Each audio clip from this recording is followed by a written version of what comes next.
Film शुरू होती है और दो बहुत ही खूबसूरत लड़कियों को दिखाया जाता है जिनके नाम चिंकी और पिंकी है। पर पता नहीं क्यों पिंकी बेचैन, खोई हुई और किसी खालीपन से भरी है, जिसे देखकर चिंकी उसे एक हेयर पिन देती है, जिस पर पिंकी कहती है कि पर ये तो तुम्हें बहुत प्यारी है, तुम तो मुझे इसे कभी छूने भी नहीं देती थी। तब चिंकी बताती है कि ये तुम्हारी ही है, इसे जोर से पकड़ो। और पिंकी के उसे पकड़ते ही उसे सब याद आने लगता है और फिर सीन शिफ्ट होता है और 500 साल पहले हुई घटना को दिखाया जाता है, जहाँ पर पिंकी चुपके से एक बड़े से जहाज पर आ जाती है और सिपाहियों को मारना शुरू कर देती है। और फिर एक आदमी को दिखाया जाता है जो सांपों के साथ जादू कर रहा होता है। पिंकी अपनी हेयर पिन से उसे मारने की कोशिश करती है पर वो नाकामयाब हो जाती है और उस आदमी का रक्षक पिंकी पर हमला करने लगता है और उन दोनों की लड़ाई में पिंकी बेचारी पानी में गिर जाती है।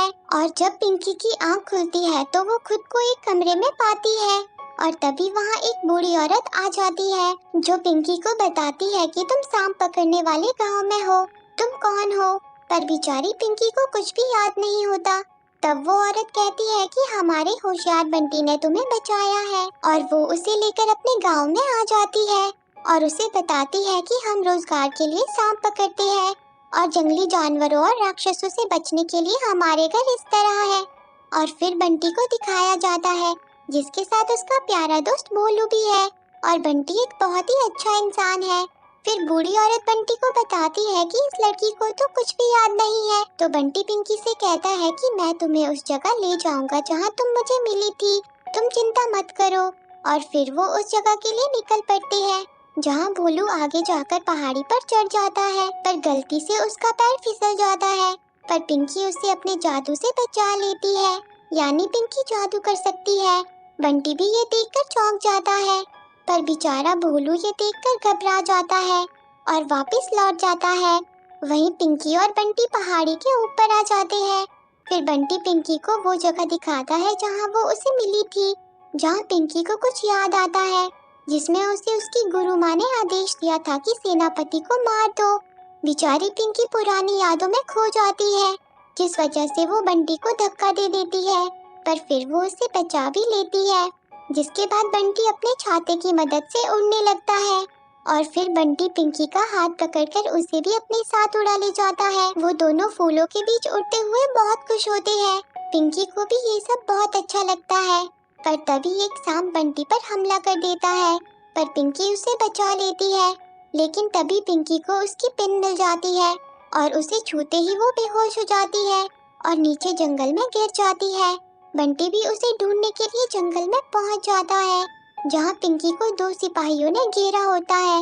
बंटी जल्दी से पिंकी को बचा लेता है और उसे लेकर अपने घर आ जाता है जहां पिंकी बंटी से कहती है कि ये हेयर पिन मुझसे जुड़ी हुई है, मुझे लगता है कि ये जादू है पर मुझे इसे इस्तेमाल करना नहीं आता। तब बंटी कहता है कि मैं जानता हूँ कि ये कहाँ बना है, इस पर कीमती हीरा लिखा है। वो वर्कशॉप यहाँ से थोड़ी ही दूर है और वहाँ हाथों से बेहतरीन चीजें बनाई जाती है।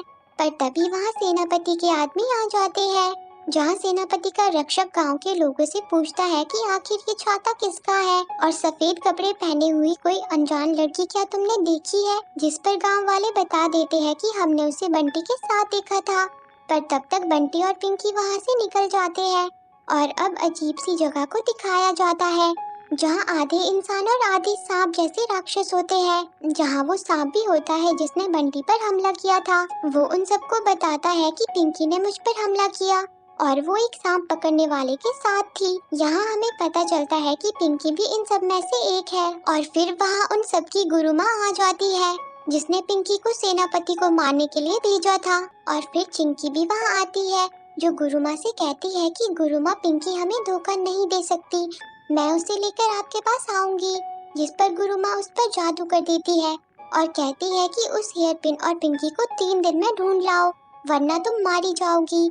और वहाँ बंटी और पिंकी उस वर्कशॉप की तरफ जा रहे होते हैं और प्यारा भोलू भी उनके साथ होता है और पिंकी बंटी के साथ बहुत खुश और सफर का पूरा मजा ले रही होती है। पर फिर वो कहती है कि एक रहस्यमयी लड़की, रहस्यमयी शक्तियाँ, मैं शायद इंसान या राक्षस हो सकती हूँ जिस पर बंटी कहता है कि क्या तुम्हें लगता है कि तुम वो हो, और अगर हो भी तो किससे परवाह है। जैसे कि भोलू अगर ये राक्षस होता ना तब भी मैं इससे प्यार करता। फिर पिंकी भोलू पर जादू कर देती है जिससे भोलू बोलना शुरू कर देता है, जिससे बेचारा भोलू भी परेशान हो जाता है। पर तभी उन पर एक बड़ा सा सांप हमला कर देता है जो उन्हें मारने की कोशिश करता है, पर तभी उसे एक बड़ी सी चीज काट देती है और वो और कोई नहीं पिंकी होती है जो कि एक वाइट स्नेक है। बेचारा बंटी उसे लेकर एक टावर में आ जाता है। पिंकी ठंड से कांप रही होती है। बंटी उसके लिए आग जलाता है और उसकी असलियत जानने के बावजूद भी वो उसे कसकर पकड़ लेता है, और प्यारा भोलू भी। फिर सुबह पिंकी भोलू से पूछती है कि इसने मुझे क्यों पकड़ा था। तब भोलू बताता है कि तुम ठंड से कांप रही थी, इसलिए उसने तुम्हें जोर से पकड़ लिया था, तुम इसकी वजह से ही जिंदा हो। और फिर पिंकी बंटी से कहती है कि एक राक्षस की पूंछ शायद यही हूँ मैं। तब बंटी कहता है कि क्या फर्क पड़ता है, दुनिया बिना पूंछ के राक्षसों से भरी हुई है। और फिर आखिरकार वो उस वर्कशॉप में पहुंच जाते हैं जिसकी उन्हें तलाश थी, जहां उन्हें दो अजीब से टकलू और एक सुंदर लड़की मिलती है, पर वो लड़की भी आधी लोमड़ी होती है। वो उन्हें लेकर शॉप के अंदर आ जाती है जहां सब कुछ जादुई होता है। वो लड़की उन्हें बताती है कि ये हेयर पिन किसी और का है, ये दूसरों की ऊर्जा को खींचकर अपने मालिक के शरीर में डाल देता है, इस पिन जैसा और कोई नहीं। तब बंटी उससे पूछता है कि क्या तुम जानती हो कि ये किसकी है। तब वो लड़की उन्हें एक चीज देती है और अब वो वहाँ से लौट जाते हैं, जहाँ पिंकी उस चीज को देखकर कहती है कि लगता है कि ये किसी सांप की खाल है। और तभी वहाँ चिंकी आ जाती है जिसे देखकर पिंकी कहती है कि मैं खुद को पहचान गई हूँ। और अब चिंकी पिंकी को बताती है कि तुमने इस हेयर पिन को सेनापति को मारने का आदेश दिया था, वो काले कुंफू का इस्तेमाल कर रहा है, वो सांपों को मारकर अपनी शक्तियों को बढ़ाता है। गुरुमा सेनापति से नफरत करती है और अब बेचारी पिंकी सब जानकर बहुत उदास हो जाती है और वो चिंकी के साथ जाने की बात करती है। और वो बंटी से कहती है कि मुझे माफ कर दो, मुझे बहुत सारी चीजें करने के लिए मजबूर किया जाता है और तुम एक इंसान हो और मैं राक्षस। जिस पर बंटी कहता है कि मैं हमारे लिए रास्ता ढूंढूंगा, मेरा इंतजार करना। और वो भोलू को लेकर वहाँ से चला जाता है और उस जादुई वर्कशॉप में पहुँच जाता है और उस शॉप में रहने वाली लड़की से मदद मांगता है। तब वो कहती है कि एक रास्ता है, तुम भी राक्षस बन जाओ, अगर तुम राक्षस रहोगे तो तुम दोनों साथ रह पाओगे। और बेचारा बंटी भी पिंकी के लिए राक्षस बनने के लिए तैयार हो जाता है और वो लड़की भी अपना जादू शुरू कर देती है और वहाँ सेनापति का रक्षक पिंकी के पास पहुँच जाता है।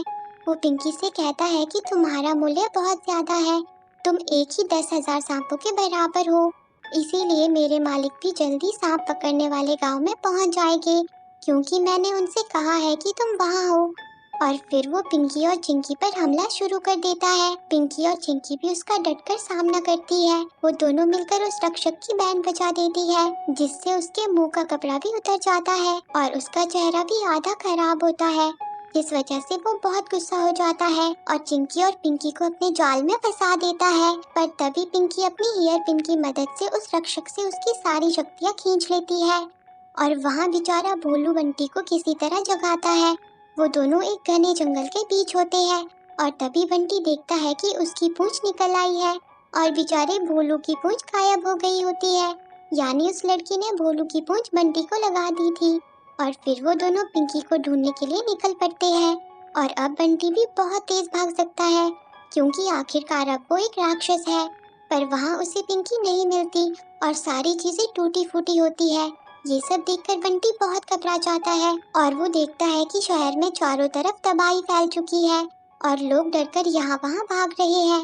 और तभी वहाँ एक बड़ा सा व्हाइट स्नेक आ जाता है जो कि बेचारी पिंकी होती है, पर वो वहाँ से चली जाती है। और तभी चिंकी वहाँ आकर बंटी को बताती है कि पिंकी सांप पकड़ने वाले गांव में जा रही है क्योंकि सेनापति वहाँ है, वो उसे वहाँ जाकर मार डालेगी और तुम्हारा गांव भी मिट्टी में मिल जाएगा। और वहीं अब गुरु माँ को भी पता चल जाता है कि सेनापति सांप पकड़ने वाले गांव में पहुँच गया है। वो सबको आदेश देती है कि गांव पर हमला कर दो और सबको मार डालो। और बेचारा बंटी अपने गांव में जाकर सबको खतरे के आने के बारे में बताता है, पर कोई उसकी बात नहीं मानता। और तभी सेनापति अपनी पूरी सेना के साथ वहां पहुंच जाता है और वो देखने में बहुत ही भयानक होता है। वो बंटी को पकड़ लेता है और कहता है कि तुम तो एक राक्षस हो और हम कैसे मान ले कि ये एक राक्षसी चाल नहीं है। और वो बंटी की असलियत सबके सामने ला देता है। सब उसे देखकर डर जाते हैं, सब उसे राक्षस राक्षस कहने लगते हैं। बंटी सेनापति से कहता है कि ये सब तुम्हारी गलती है, तुमने पिंकी को एक पाइथन बनने में मजबूर कर दिया। वो यहीं पर है, मुझे जाने दो, मैं हम सबको बचा लूंगा। और बेचारा बंटी जल्दी से भाग के पिंकी के पास आ जाता है और वो उसे रोकने की कोशिश करता है, पर पिंकी वहाँ से चली जाती है। तब बंटी पिंकी को पुरानी यादें याद लाने के लिए फूलों को उड़ाना शुरू कर देता है, जिसे देखकर पिंकी शांत होने लगती है और वो बंटी के पास आ जाती है, जहाँ बंटी उसे बताता है कि मैं भी तुम्हारी तरह ही हो गया हूँ, अब हम दोनों ही राक्षस हैं। मुझे पता है कि मैं कमजोर हूँ, पर मैं फिर भी तुम्हारी रक्षा करूँगा। बेचारी पिंकी भी बंटी के प्यार को महसूस करने लगती है, पर तभी सेनापति आकर पिंकी, बंटी और चिंकी को पकड़ लेता है और कहता है कि नन्हे राक्षस, तुम्हारा शुक्रिया, तुम्हारे बिना मैं ये जाल नहीं बिछा पाता। यानी इसीलिए उसने बेचारे बंटी को आजाद किया था, ताकि वो पिंकी तक पहुंच सके। पर तभी गुरुमा वहां आ जाती है और सेनापति पर हमला शुरू कर देती है। इसी बीच पिंकी भी खुद को छुड़ा लेती है और वो भी गुरुमा की मदद करने लगती है, पर सेनापति उन दोनों को पकड़ लेता है।